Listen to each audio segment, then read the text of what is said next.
myself. Fabulous. All right, and I'm going to ask y'all to keep me honest. If you see somebody jump up there that needs to join the room, let me know, and I will do so. Okay. Otherwise, welcome. How are you? Good. Amy and Mark and Carol? Yeah. Good. I saw that you've had some closings. I did. I had a couple in February, so That's fantastic. yeah, I feel pretty grateful. Great. Yeah, I mean, to be new at it, I mean, I've been licensed for a couple of years, but not really. Right, not full-time pursuing it. No, and I feel super blessed because I've had 10 contracts, 8 actual closings, 2 buyers actually walked, 24 and 48 hours before closing. Oh my God.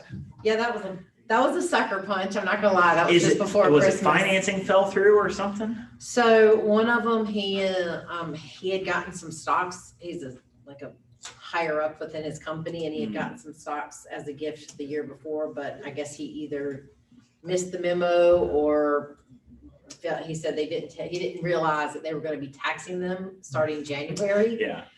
So he said when he got his paycheck, it was literally like the week before closing, he noticed there was like $1,000 less, and he was like, I can't afford this house.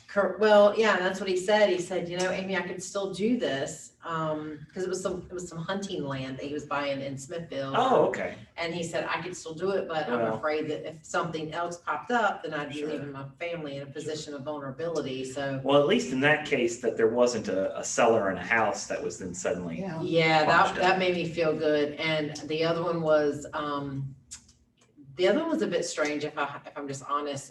It was a veteran and his girlfriend who were buying some acreage out in Randolph County, a horse farm, small one. Yeah. And this sounds familiar. he just went MIA. I mean, and literally like no contact. Not like gone, like Bizarre. nothing. Yeah, and then I think I ended up talking to his girlfriend about a week later, and she was like, I haven't heard from him. He's just completely out. And good Lord. yeah, so to have those two within a week of one another, and then I had 2 other, the ones that closed in February, we were in the middle of like contract negotiations, and they both went like dead. Oh boy. The same week, and I'm sitting on my couch in the fetal position. I'm like, I don't know if I'm cut out for this. It's to have 4 contracts you think are certain to everything's in the air. Yeah, everything went dead. It breaks your heart. It does kind of make you kind of go, why, God, why? Yeah. Why can't any of these people buy a house? So when we did a little CPR to the other 2 contracts and they came back to life, I was like, yes, that gave me a little bit of boost. A dialogue that I always use with the other agent, the agent on the other side, and with my clients as well, but less with them because they just want you to be a bully for the most part, is I tell them whatever problem I'm bringing to the table, I remind them, I said, listen, I am solution oriented, right? I'm solution minded, and we need to work together to figure this out. I know your knee-jerk reaction is going to be, ticked off, or it can't be true, or this or that, but it's like, we found mold and lots of it, and it needs to be done. Something needs to be done with that, right? So we always have to remember sometimes to set the emotions aside, and it's tough, but I found that the phrase solution oriented or I'm solution minded helps. It kind of helps frame for the other person, like, I want to work with you on this. You are my teammate. Reminding the other agent, listen, you want to get paid, I want to get paid. How can we find what do we call it? Win-win or no deal for the clients? Tough though right now because sellers have a lot of strength, right? Yeah.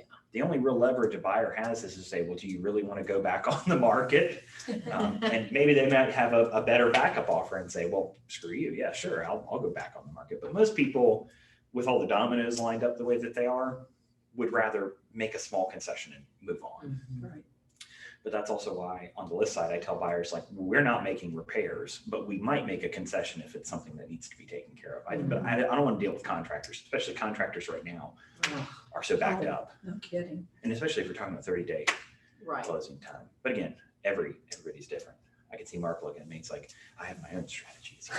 Yes. But that's not why we're here today. What we're here today is really just to feed my ego, because I am super passionate, hyper passionate about photography and real estate, and particularly videography and real estate. And it's something that has never been more accessible now than ever before, right? The cost of things is so much cheaper. I'll give you an example. This right here, I got Will. Hold on a second. Let me let my buddy Will in. We didn't do very well for you, did we? It's okay. He hasn't missed anything yet.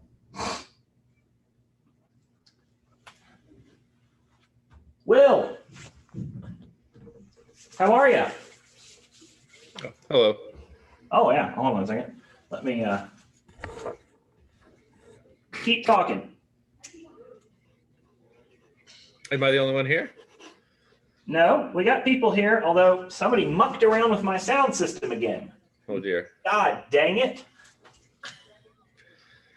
Keep talking, Will, just say something. Oh, hope you're having a good morning other than He's gone. these difficulties.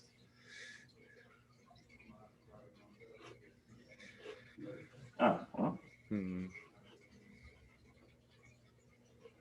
Is it? Say something, Will. Hello.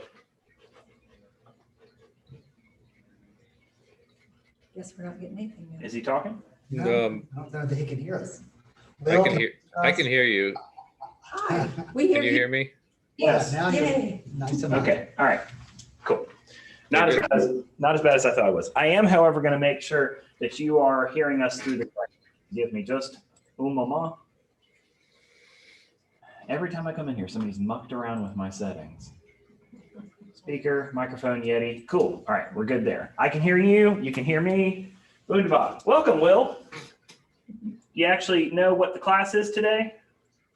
Yeah, it's the video one, the lights, camera, contract. Perfect. Well, we were just getting into it. All right, so I'll catch you up real quick, and hopefully I won't just put my face right into the camera for you.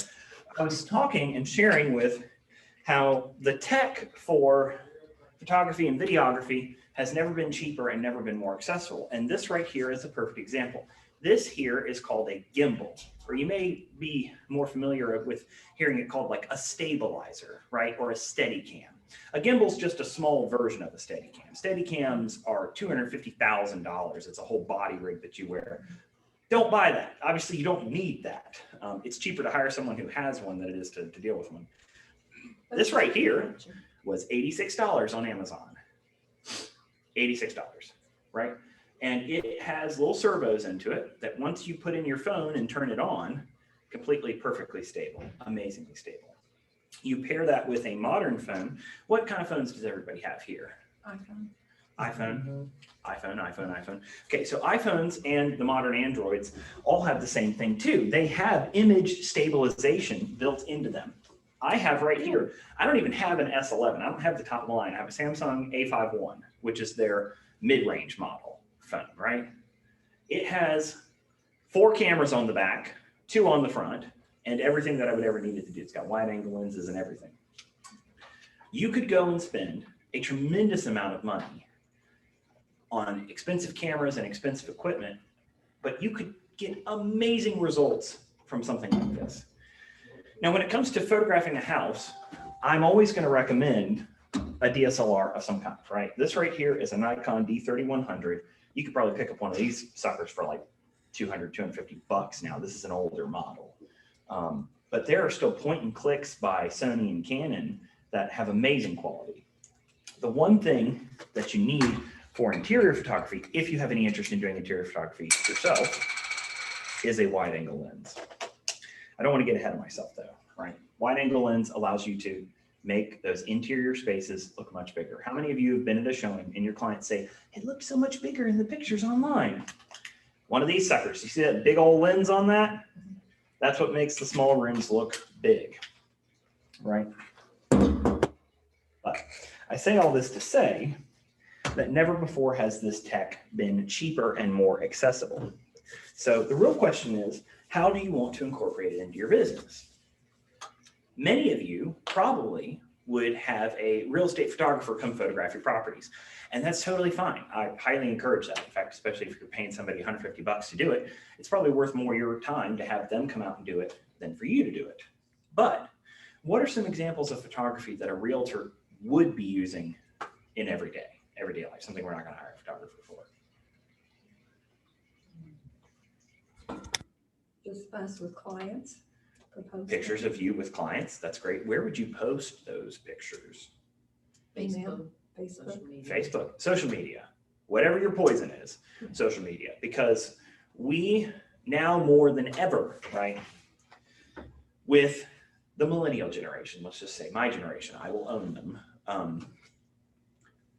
We are less about the corporate entity and more about the person, right? There has to be some sort of empathetic twang to our investment. And you can see that in how companies are now marketing to millennials.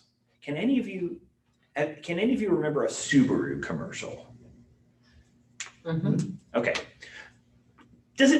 When you're watching a Subaru commercial, do they mention the specs of the car, the speed of the car? No, what's the Subaru commercial? Somebody's broken down on the side of the road. Safety. Safety. Somebody in the Subaru pulls up and lets them in. Hey, here's a cup of coffee. Stops to not hit a deer or something like that, right? They're not selling the car. They're selling the emotion. Yeah, they're selling the emotional twang and the identity of owning this vehicle. Mhm. And I'm saying this because in real estate, you're not selling houses. Zillow sells houses. Redfin sells houses. The number one thing that we're selling, our number one export, is ourselves. And so instead of marketing a home, which is definitely a part of our job, selfishly, narcissistically, we have to market ourselves.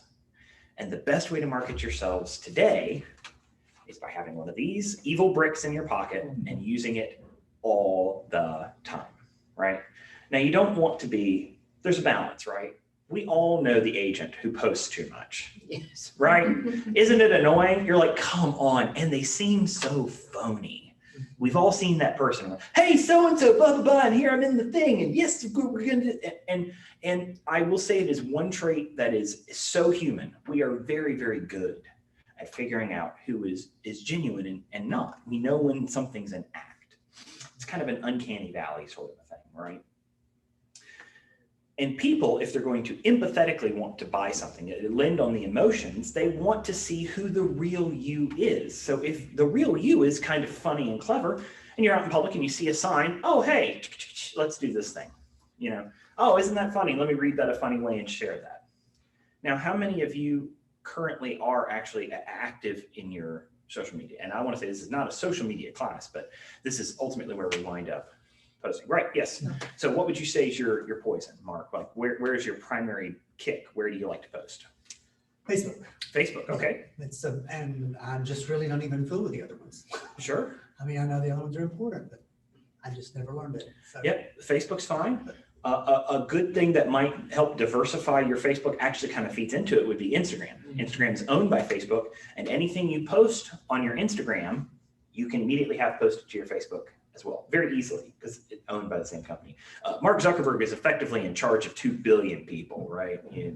There's never been a king in the world who had access to that many people. They're going to start calling him Zuck the Great at some point. Heaven forbid. And he's only like 36.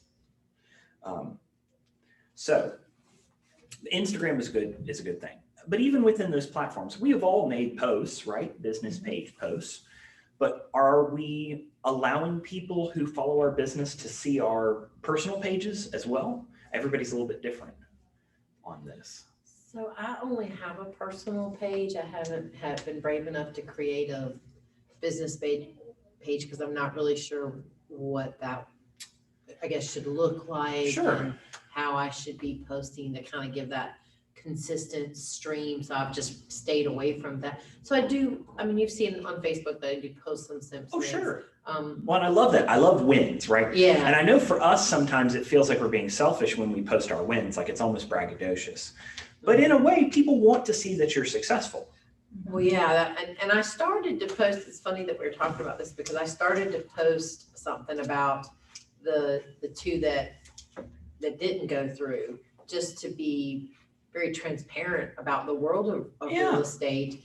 But then I think that's good. It helps people understand that stuff happens, right? Yeah, and I ultimately did not end up doing it because I started to second guess myself, I think. But I haven't created the business page yet. Well, actually, that's not true. I think Wendy helped me when I onboarded a year or so ago to create a page, but I haven't Fleshed it out. yeah. So I will say one thing that a business page allows you to do is to run Facebook campaigns. Yeah, that's Because the you next can't run that thing. through your personal page. It's a legal reasons. So there is some benefit there, but let me give you a word of it. Oh, sorry. I have a business page, but I hardly ever open it. Right. Yeah, I know we were Now talking I'm about that getting earlier it. this week. I've got a problem. I'm getting a feed into my business page that I need on my personal page. Because I have a couple thousand people on my personal page and 7 on my Why business. don't you invite your friends to follow your business page? You can invite them all. And if you truly do have 1,000 people that care about you, or even half of them care about you, they'll go follow your page. Yeah. That's the next step. But do you want them posting on your business page? Yes, Okay. because that will drive interaction and that will promote you on Facebook. The more people that engage with your page, the more likely it's to be suggested to other people. But again, I don't want to get mired down in social media because what we're specifically talking about today is how we can better utilize photography and how we can better utilize videography in our business, right? And one of the things that we can consider is that instead of all these formal posts, a very easy thing to do is to utilize the stories option, right? You know, people always talk about TikTok, and I don't necessarily want a bunch of realtors shaking their butts to music on the computer. But whether you're on Instagram or you're on Facebook, there's the stories option. And what stories are is either a quick picture or a brief little video that expires after 24 hours, right? So it's, hey, here's what I'm doing today. You know, here, sitting in the office, I'm getting rolling, I'm getting started with my day, that sort of thing. Or you are in a really cool new construction house that you just want to show off to people, right? I love to do that. And people like to look at pretty homes, or they like to look at pretty views. I have a client under contract in Kitchen Farms in Wake Forest, and her house is on the hill with the pool house down below it. And she has the best freaking view of Wake Forest. I mean, she's up on a hill, and then it's nothing but almost looks like rolling mountains out in front of her because it's quite hilly up that way. And there's so few views like that in the triangle that I was like, oh my gosh, let's, everybody needs to see this.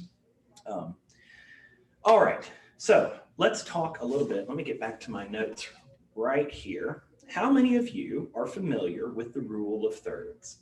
I don't want to get deep into film theory and lights and that sort of thing. But I do think it would help to have a little bit of there. Have any of you heard of the term, the rule of thirds? Yes.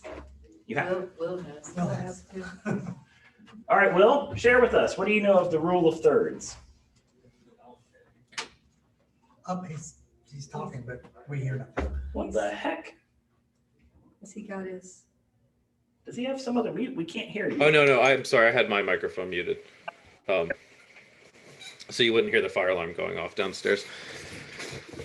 But you can hear me now? Yes. Yeah. So yeah, like rule of thirds would be, I guess you're talking about when you're framing something and it's better to keep it like in 1/3 of the frame rather than the center. Right. Well, it's about balance. So that's good. And let's build upon that. So I'm going to share my screen here, Will, so you can see what we're talking about here. But the rule of thirds, we'll go to the definition. I'll show you some examples. Photos are divided into thirds with 2 imaginary lines vertically, 2 lines horizontally, making 3 columns, 3 rows, 9 sections, blah, blah, blah, blah, blah. When taking a photograph with the rule of thirds in mind, it's always best to compose the photograph in the camera. This is so that you can avoid cropping later to retain an image, blah, blah, blah, blah, blah. They're actually not being super helpful. I can describe that better than this. Okay, rule of thirds grid. So you probably have seen this. It's a setting on your camera that you can turn on that it creates a grid.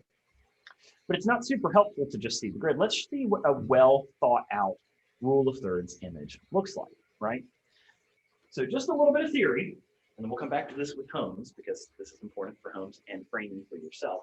Notice that the landscape is in the lower third. The sky occupies the top third, and then the subject not only is in the center square, but it's in the center third as well. Now you can have asymmetric framing. You could have somebody off to the side. Let's see if I have another example of the rule of thirds. All right, so this would be asymmetric rule of thirds, right? So the focus of the image is this tree here. It's in the foreground. but you do have balance in the background of your landscape, all in this middle third. You have the lake at the bottom and the sky at the top. And that's all you really need to know. As long as you're thinking when you're composing an image is balance. What is balanced in this image? That's going to be good photography. Obviously, in the artistic cinematic world, there's all sorts of asymmetric framing and Dutch angles and all sorts of things that cause different emotional reactions when you look at it. But when we're marketing something, we want people to see it and have their eyes drawn to what we're selling. So for instance, what we're selling in this picture is this little strip right here. Isn't that gorgeous, right? Middle of the picture, middle of the frame. That's what your eyes are drawn to. And it's just the way that our eyes perceive information. We're naturally drawn to the center of something. Anybody here play sports like golf, disc golf, football, those kinds of things, throw a baseball ever or anything? Well, I was going to say, our eyes are naturally drawn to targets, right? And so it's funny in sports where you're typically trying to avoid something like golf, like you don't want to hit a tree, you don't hit a rock, you don't want to hit a sand trap. Our brain wants to focus on something to aim at. And so more often than not, you'll aim at the thing that you're trying to avoid, because in your mind, you're like, oh, I don't want to hit that thing. And then what you wind up doing exactly is nailing it, because we're naturally drawn to a target. And that's what the rule of thirds is effectively doing. It's a big bullseye. It's a gridded bullseye. Okay. I'm going to stop sharing that for a moment. Let's go over some of this equipment here. Just can't really do anything good without good equipment. For professional photography of vistas, homes, and places that you're going, I cannot recommend something like this enough. But this is only as good as the flash that comes with it, right?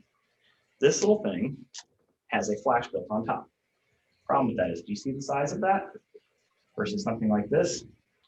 Something like this, which has the capability to flex up, flex back, turn around. You can get full force, knock it out. This is like the end game of light photography. So you really want to do expensive, good photography, this is what you go out and get. But if you don't want to make that kind of investment, I would say stick with your phones. Phones are good. If you have an outdated phone or the camera doesn't work, it may be time for a okay. The number one thing you'll want to do, though, if you're actually going to start doing some videos featuring yourself, is you need a tripod of some kind, right? These right here, maybe 50 bucks, probably less than, you can probably get budget models for even less than that. You'll notice here on this tripod that actually has an iPad. Don't want to use your camera, an iPad works great, or a tablet of any kind is also a good option. Okay, that's kind of good too. It's nice when you have an image that you can actually see yourself in. Here, I'll show. I keep forgetting. Well, tripod like this. Yeah. iPod attachment, not iPod, iPad attachment. If you were going to be filming something on the go, I can't recommend one of these enough. Now, when COVID struck, these are really hard to come by. They were almost impossible to come by. But for less than $100, you can get one of these suckers. It'll fit every one of your phones. A gimbal, G-I-M-B-A-L. And of course, since it's something to do with film, it's got a very esoteric name. Okay. But I'm going to show you all how this works. Okay. So take my phone out of its case. I slide it here into the aperture. Okay. Once it is in, see that big red power button? I hit that and watch it go to work. There we go. Now I can use this little joystick here to move it around how I want. Okay. But let me actually get, there we go. I'll do a wide angle lens. We'll shoot a video. Okay. And I'd love for each of you, if you'd like to, if you want to come up and see what this feels like. It's pretty cool. So we can take turns, maybe put our masks back on. Take a look at that. Okay. But you can see as smooth as it can be.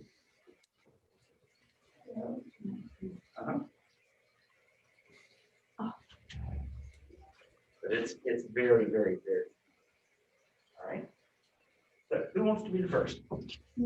All right. So all I ask is use a little hand sanitizer. There you go. And then you're fine. Grab that. Just don't touch any of that stuff up there because it's got little motors. You can walk around with it. Think about doing a video tour with this. Even better, let me How do you get it on there? How does it decide where to go? What do you mean? So it defaults to a center position like it's doing right now. And if you needed to move it, you could move this little joystick.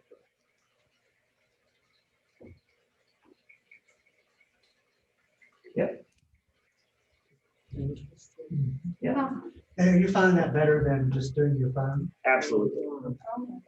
So if you're going to be doing more regular tours of homes or quick little videos, I can't recommend that enough. And the reason why I recommend it is because it's less than $100, right? So if you have any interest in video work with your phone, it's fantastic. Wow, where did you get it? Amazon.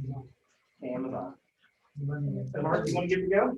good, I'm gonna buy one. Okay. Yeah. You want to try? Yeah, I mean, I'm good. Yeah. I'm used to just doing it with my phone. Yeah. Well, and the stabilizers in your phone are pretty good. Yeah. But it is amazing how Yeah. professional it makes it look. Yeah.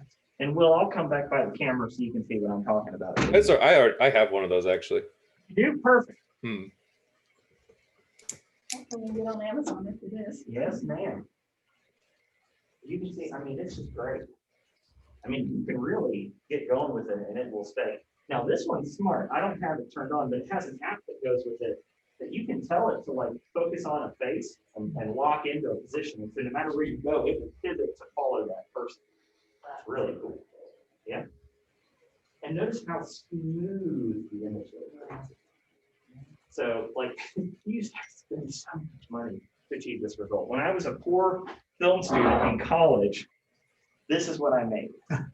This was $20. It's made out of black iron and other plumbing parts. And you mount the camera directly to the top of it, right? So it's got its little screw here. And this is what we used to do to try and get scale images. Wow, that's a lot of work. Go. Put that up to the bottom. And so this is an okay stabilizer, but it's heavy, right? This thing's it's 2.5 pounds here, and then it's a bunch of black iron.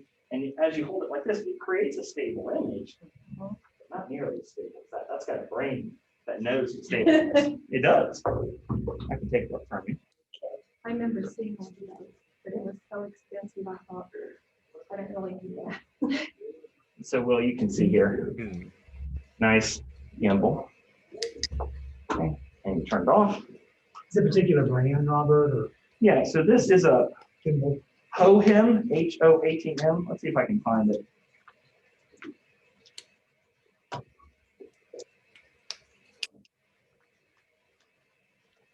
Show you exactly the one that I got. It's battery low, right? Yep, and it's rechargeable, so it's got a little lithium cell inside of it. H-O-H-M, gimbal, Amazon. Yeah, HOHIM iSteady, $89. There you go. 3-axis gimbal. Yes, sir. Yes, ma'am. I think it's fantastic. And it just makes for an amazing image. And like I said, if you're going to be doing video work, that's the way to go. Okay.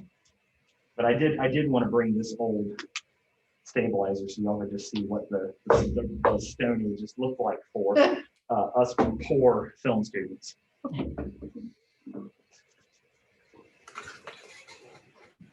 All right. So the next thing we need to talk about, if you are going to be making videos, you need to have a reliable way to edit videos. And the program that I recommend is Adobe Premiere Elements. Now, if you already have Movie Maker or iMovie on your system, those are fine. They're totally fine. They're great. Even. They're very simple. They're easy to access. But the minute you want to do something that's a little more complicated, they're not so helpful. And so if I had to recommend a professional video editing software, Adobe Premiere Elements is what I recommend. I use, because I went, again, film school, like to do lots of complicated video work, I have a subscription to Adobe Premiere Pro, and that's like 20 bucks a month that I just pay because I do a lot of video editing for my business, for my church, for my podcast. I do lots of video editing. So it pays for itself. I have that on my computer, but I've never used it. You have Premiere. Uh-huh. Premiere's great. Is it hard to use? Like I said, I would say the Pro version has a learning curve. The Elements version is more dumbed down. It's more simplified. Dumbed down is not there. It's simplified More of the to be basic stuff that exactly people would use. to be more accessible, right? Something like PageMaker. You know, I'm not familiar with PageMaker. I know how to use that. Hmm. Curious. Let me stop sharing this for just a moment. Or maybe I wasn't sharing it. Oh, I wasn't sharing it. Okay. Will, do you have any video editing software yourself? I have some free. I've used Final Cut like a while ago. I'm sure it's completely different now. Yeah. I don't think I currently have a professional video editing software. I was certified on Final Cut Pro 7 in Mhm. college, and it's fine, but Final Cut started trying to be more like iMovie. And Yeah. at this point, I would just use iMovie. Like, why spend the extra money for a program that's Yeah, this is my brother had Final Cut years ago, and we would use that in Flash, but that was like a decade or more. I was gonna say a decade ago, Final Cut was the industry standard, and Mhm. Adobe has supplanted them. Right. So I find that there's way more support for Adobe. So for instance, if you use Premiere Elements and there's something you don't know how to do, you can Google it, and there's like 15 different videos that show you exactly how to do it. The other day, I forgot how to, the best option for chroma key. And chroma key is green screen. Chroma key is when you are replacing a background by. Like Joe Biden. What's that? No, nothing. Okay. I said like Joe Biden, but Yeah. But we have a green screen studio here in the Market Center. You've probably shown that, but you probably haven't seen anybody other than myself utilize it. I saw one person. Yep.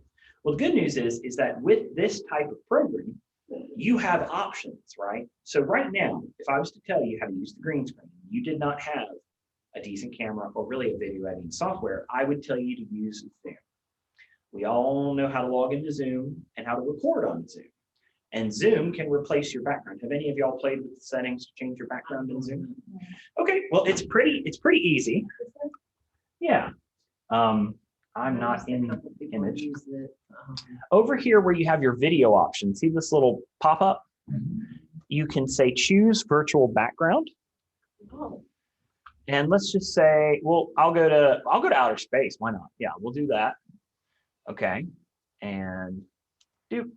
And let's see if it's how good it is going to be at recognizing me. All right. So I think it replaced my hair, mhm. but it does better with the green screen setup. See if Will can change his. Will, can you change your background? You've got a nice solid background. probably. Just to see what it looks like.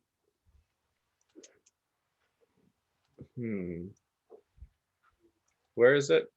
So over the video where it says, the video option, like the camera, there's a little arrow that you can click on. Mhm. It says choose virtual background.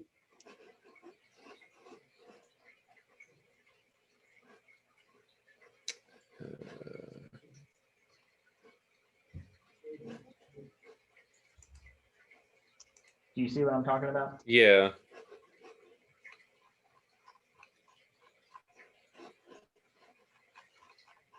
So Zoom And then now just- is the low-tech way of doing it. Mhm.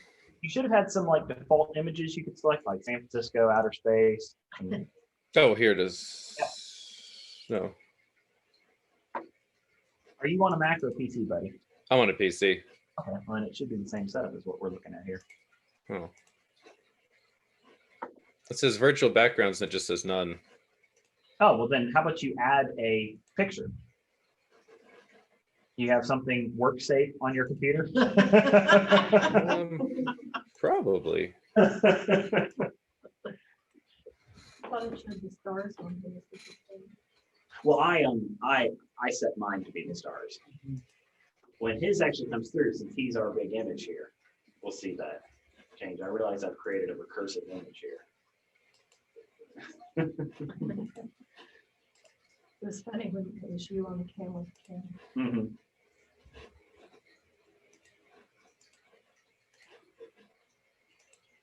Find a JPEG yet?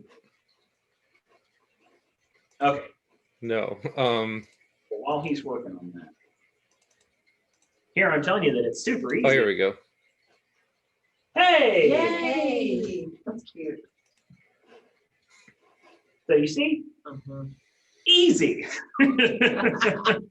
But if he started his personal room in Zoom and changed his background, he could record his meeting and then it produces a file that you could just upload to Facebook, right? But you could also edit it, if you wanted to add a little stinger, if you wanted to add a little name title that says, hey, your name and your number and those kinds of things. It's all very, very easy. I suppose a good example of incorporating all of this, how would y'all like to see a video tour on one of my listings that I've shot for? Cool. All right, I'll pull that up. All right, well, I'm going to share my screen. Go right. There we go. There we go.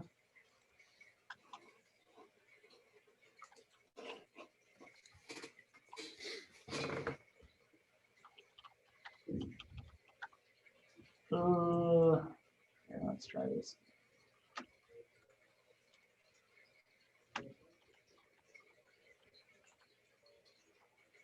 All right. Or maybe it is. Oh, I don't like that. I told you to never remember my password. You lied to me. All right, so let's go to my landing pages. Never remember my password, you dingbat. I don't want y'all logging into my business. I didn't even pay attention. Okay, landing pages. Here we go. All right, for now. I gotta learn all that. I'll be in a lot more of your classes. Yeah, so next Friday is the Command Crash Course. Yep, the Command Crash Course, the first hour, we do contacts, opportunities, and DocuSign. The second hour is landing pages, smart plans, and campaigns. I need all that. And the good news too is that in the meantime, I have lots of little short 2-minute videos that do those in the meantime. Like landing pages are so easy. I think the landing page video I did in 60 seconds. I talked very quickly. Right, so I don't mean to brag, but I'm going to do it anyways.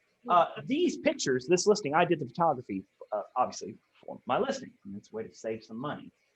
It's also my passion. So let's see here if we can scroll through our images here. So you can see just pretty bog standard, They look a little overblown on this monitor.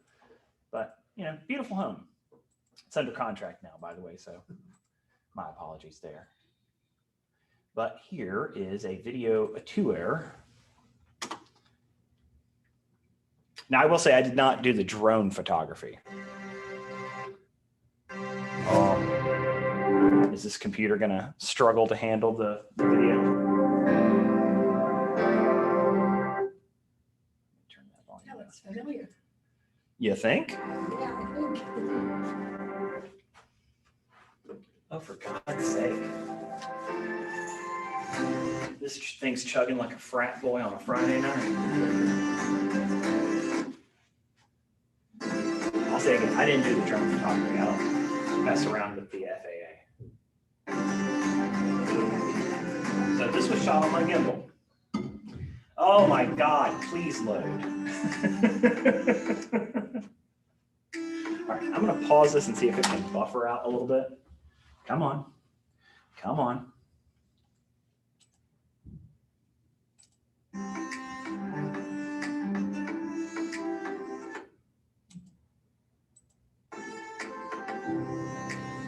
So you can see, smooth, professional. And it didn't take that much video editing to put this together. I did some kind of quick cuts between some of the lines that I did, but I literally shot it all in one go. Like here, we're gonna glide through the next room, and we're gonna do this here. Now, if you're paying somebody to do this, that's like $300. You could go out at the same time you list the houses on the same day that you're getting photography done and shoot your video in 10 minutes. And why my video tours like this it's loud. Y'all get the idea. Why might video tours like this be important right now? Well, the houses turn over so fast that they can do it from another state, look at the house, they can do it from their home if they don't want to go out. Well, the market's so hot, they don't have enough time to schedule a lot of times to get it. So if they can get a good video, Yeah. then they can at least, which scares the bejesus out of me because I think it's just my age, but it's like, of course, I can't buy a pair of pants offline because I need to touch them and stretch them. Oh, yeah. So the idea of purchasing a home, Sight unseen. yeah, makes me a little Well, nervous. And also we have people from out of state who may not be able to travel or may not want to go into someone else's home. Yeah. People are very cautious right now about being in spaces together still, right? For this last year, if it wasn't for video tours, there are homes that I had that I probably couldn't show because people didn't want to go see them in person or they were very restrictive in how we did it. For God's sakes, Durham County for like 2 months, you couldn't do any business over there. Yeah, that I lost a client over that. Yep. Yeah. It's the worst. So it's just something to consider. So you can see it doesn't take that much investment to have something like that turn out. Now, I realize I've done a lot of scattershot moving around, talking about different things, talking about different equipment, showing y'all some of the equipment that I use, showing you kind of what the finished result looks like. But what are your questions for me? Is it hard to edit? I would say no. I would also say that at the highest level, that in film, the person who really makes a movie is not the director, it is indeed the editor. Because it's the editor who decides which shots to use. It's the editor who decides where to cut. It's the editor who decides, ultimately a lot of what dialogue gets in. No pressure. I worked at UNC-TV for a few years, and I'd go into editing, and it's like, how did you do that? Yeah. My friend, amazing. Katie Lobrick is a director producer over at UNC. You know Katie Lobrick? Yeah, I worked at UNC-TV. Well, I don't know if there's overlap. Yeah, Katie Lobrick is one of my dearest friends. She and her husband She Bruce. worked there the same time I was working there. Excellent. Then you know exactly what I'm talking about. Yep. And she's a great. fabulous director but does her own editing for a lot of stuff. I The know. things that you see on PBS are things that she's edited. So it can certainly be at that level very time consuming. But for what we're doing here, I shot that house in one take on my phone. And it took 5 or 6 minutes to walk through. And I had the basic idea of you can get artistic, but you could literally, what you could do is just cheat. Stand in a circle in the room and do a nice, you could even do it's better on a tripod, right? You set it up on a tripod and you just do a nice steady 360. You go to the next room, nice steady 360. That's the super easiest way. You don't have to get all fruity and artistic like I like to, but I can't help myself, right? I've seen some people put it on one that automatically turns through the room. Sure, yeah. It's a little more expensive. Is there an advantage? Price, which way to invest. Yeah. Which one? Well, and then let's face it. So there are systems now. There's a camera made by Ricoh, and it's a 360 camera, and you put it in a room, and you get out of the way, and it takes a picture in every direction. Oh. It's the camera that creates those virtual tours that are more like a Google Street View versus an actual video tour. But some people really like that. I'm conflicted, right? I'm more of the school of less is more.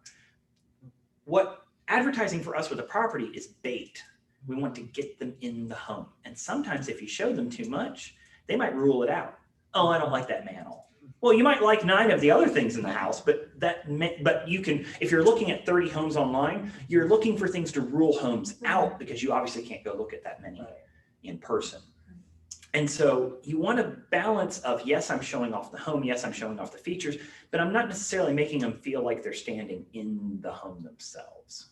But you want to pique their curiosity. Exactly. They go, ooh, I really love everything I've seen. Let's go. Can I give y'all one of my favorite examples of marketing? Who here has ever been to a Chili's? Chili's, yeah. Of course. There's a familiar sound at Chili's when you know a certain dish is coming. The sizzle of a fajita Oh, plate. yes. And you hear it and you smell it before you see it. And what Chili's is selling is circus grade meat with the experience of it coming out to you on a ripping hot cast iron skillet. Mm-hmm. And the natural reaction is, oh man, that sounds and smells good. And it never Even tastes. people from other tables do this. Absolutely. Yeah. And it creates this like envious thing. Ooh, they got the fajitas. Yeah. And there's nothing, I mean, it's nothing, but what that shows is that you're not selling the steak. Remember, the house is the steak. We're selling the sizzle. And I know that's so corny, but we are selling us. We're the sizzle. We're the dressing on top, the wine butter sauce that finishes it, right? You know, it's the thing that really makes it appealing. And our video work is what can feed into that. Now, if y'all would like more of a hands-on look at editing a video, we can do that in the future. That takes a little bit more time, but a couple things I want to touch on. Videos are usually large files, and if you're not shooting them in a high quality format on your phone, they're going to look like crap. Sorry to use that term, but they will look like crap if you don't use a good quality setting. If you're using the lowest setting because it makes the smallest file, it'll look like it was shot 20 years ago on somebody's camera phone, back when camera phones hardly existed, right? When they were on a flip. Right. But then the next thing is, well, I'm dealing with large file sizes. How do I handle that? You all, through Keller Williams, have access to Google Drive. Google Drive is 10 gigabytes of free cloud storage space, and you can store any and all of your videos there. In fact, if you need to put a video tour somewhere to put into MLS, right? So I'm sure y'all have seen the option for a link for a virtual tour when you're making a listing. That link can't be a YouTube link because YouTube is a commercial entity. We're not allowed to advertise someone else. But if you have the video stored on Google Drive, you can have a shareable link through Google Drive. And I'll show you what I mean. You can have a shareable link through Google Drive where your video is hosted, and you put that link in the virtual tour. Let me show you where I'm doing that. Will, are you still with me, brother? Okay. I'm going to type Drive, and it'll take me to Google Drive. Drive.google.com. And this will be defaulted to your Gmail address. Now, this is in on my private Gmail. This is not my work Gmail, but it's still a drive. And you can see I've got 15 gigabytes of storage and 11 gigabytes of it is full because I'm always storing something here that I'm sharing with someone else. Sending Carol pictures that I've taken of a property, a video tour that I've taken of a property, hosting a video tour for Fred Havasey because he still can't figure out how to upload his to MLS. It's fine. I'll host it until he sells it and then I delete it, right? I always make sure to send him the original. He just doesn't know how to handle the original. Right. So let's see. I think I've got one of my video tours in here. Oh, I may have moved all the video tours. So anyways, you get the idea. I'll just show you how to make a shareable link. So let's just say I've got this picture here and I want to get a link that I can share it in my MLS. I'm going to right click on it and see here where it says share. It's going to give me a couple options, right? So it says, got it. Yes. Quit giving me a tutorial. I know how to use this. You can add people to have access to this, right? So if you're sharing a project with somebody else, that's fine. We're not dealing with that right now. Down here where it says link. See right here where it says restricted, only people added to this folder can get the link. We need to change that because if we're going to post it to MLS, we want to make sure that everybody who clicks it can get to the file, right? So we do change to anyone with the link. And now when we copy this link, it is a public link. Anybody anywhere in the world who has that link can view that file, but just that file, right? So it's a permission just for that file. And then that's the link that you would use in your MLS. Very, very easy. And uploading documents to Drive is as easy as drag and drop, or here where it says new, you just choose file upload and you pull it from your computer. Now, the thing I like about editing, y'all all see my tech tip videos, and let me stop sharing this screen for a moment. Y'all have all seen my tech tip videos, and you may notice that there's lots of what we call jump cuts, right? I'll be talking and it'll jump to the next thing and I'll be saying the next thing. And it's because all the little ums and uhs and things where I messed up lines or stuff, I just cut those suckers out, right? And that's totally fine. But if you are doing a quick little video, like, hey everybody, this is Mark Stewart of Mark Stewart. What's your team? Mark Stewart team. Mark Stewart team. Mark Stewart of the Mark Stewart team. And I wanted to give you all a quick little market update. You know, the market, there's 16 months of inventory. No, sorry, there's less than 6 months of inventory, right? You know, that's something that you can easily do. So unless you want to be perfect and do it in one take, and keep in mind, I have been podcasting or broadcasting in some form for 15 years, and I flub up all the time, right? And it's okay. The thing you just got to do is get comfortable in front of a camera, right? And not be afraid to make mistakes. But if you're going to do those videos, it's okay to go ahead and just shoot it all in one go and edit it down. It's totally fine. People will forgive jump cuts in quick little videos. If you were watching a movie, it would drive you insane. If it was something like, you know, jumping all over the place. So I have another Go. meeting that I have to hop on. go for it. Yeah, we're near the end. We're only doing an hour today. Oh, okay. Anyways, because this is That makes kind me of feel a, better. this is kind of a, Man, I'm gonna miss most I of wanted to it. introduce y'all to some concepts, some equipment, and just some ideas for y'all to take home and utilize in your businesses. The last thing I will say is that if you're wondering what to do with your business page, Amy, or you're wondering what you need to do with your social media, or what are some of the things you should do, R&D, rip off and duplicate. Look at the, no, seriously, look at the people who are successful. Take one of my videos and just make one just like it, right? You know, it doesn't have to be that hard, right? And what we're doing here is that we're communicating who we are and our knowledge, what we have, right? Something I used to really like to do is when I was in a home doing a showing and I found something that was scary that people didn't know about, it was an opportunity to pull out my camera and say, hey, I want to give y'all an item of value. This is Robert Jones of Intrepid Home Sales. This right here is something that most people don't think of between homes built between 1985 and 1995. Polybutylene, here, look at this right here, polybutylene, right? I was at home last night, cute, beautifully renovated, but they didn't renovate any of the guts of the house. They just did all the cosmetic stuff. And All the pretty. what I say about this with my clients is it's lipstick on a hog. They'll spend $40,000 making the kitchen cute and won't spend the $5,000 to replace the polybutylene. Crazy. It is insane. It's So, frustrating as an agent because you want to make sure that your well, clients are educated and it's and sometimes protected. it's challenging because man, they get so caught up in the glitter. They And do. I'm like, Well, I and that promise home, you. I called the agent afterwards and I said, you just need to know, you've got unpermitted space on the back of the house and you've got polybutylene in the house and water penetration in the unpermitted space. It's a no from us. And I said, and I know it doesn't matter because you're going to get 12 offers over the weekend of people whose agents are too dumb or their clients want it too much, right?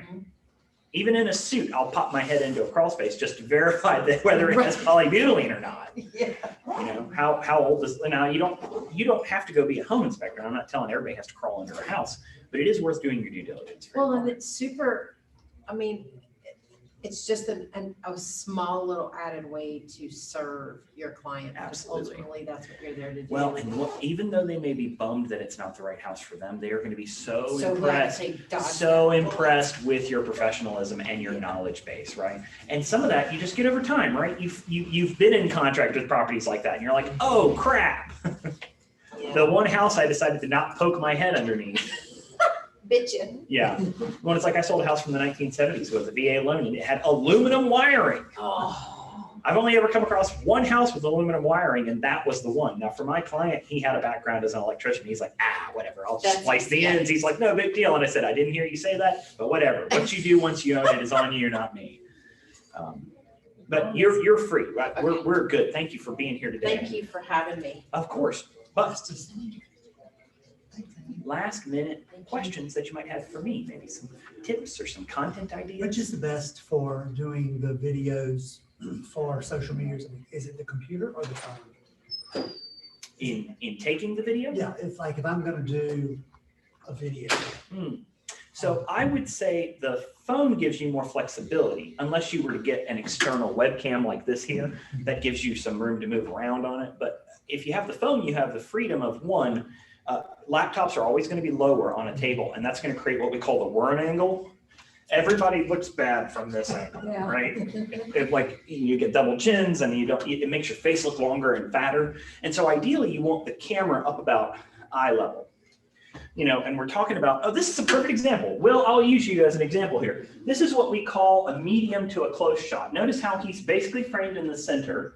His head is in the center of the frame, and we get both of his shoulders. This is a form of a medium shot, and that's basically perfect. If you're out and about, you might want to do from the waist up, right? Waist up in your body with a little bit of something in the background. I highly encourage you to go to locations, something that makes the background more interesting than just a blank wall. The way you cheat that too is that you could use the green screen, which I would recommend. Before we leave, Will, you're not going to be able to do this because you're not here. But before we leave, I'm going to take Mark and Carol into the green screen room so I can show you all how I would set up. Yeah. Where is it? Is it in the office? So do you know where the Cole Realty computer is? Yeah. It's the second door on the left down the hall. Okay. Yeah, and if you ever want to just see it, let Natasha at the front desk know or somebody else know, and they can take you to it.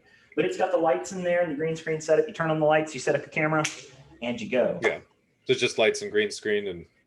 Yep, you need to supply your own camera. That's the only thing. Okay. Yep. And you guys have a tripod if you wanted to use that, or? I don't know about that. There's a desk in there that you can set stuff up on. But Yeah. you said you have a gimbal, so I would just use the gimbal. Does your gimbal have feet on it like this that you can attach? I don't remember. I don't think it might have something that you attach on the bottom, but I don't think it does. But I know I have a tripod somewhere, or Okay. someone I know has one. Yes, you can. Allow me to show you. Whoop. That little screw at the bottom, it attaches right to the top.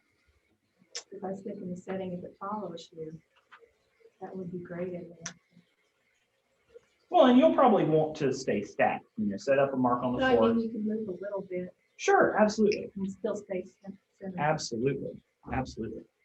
All right. Well, we're basically done here, brother. So All right. have a good week. Thank you for You being. too. I'm gonna. So very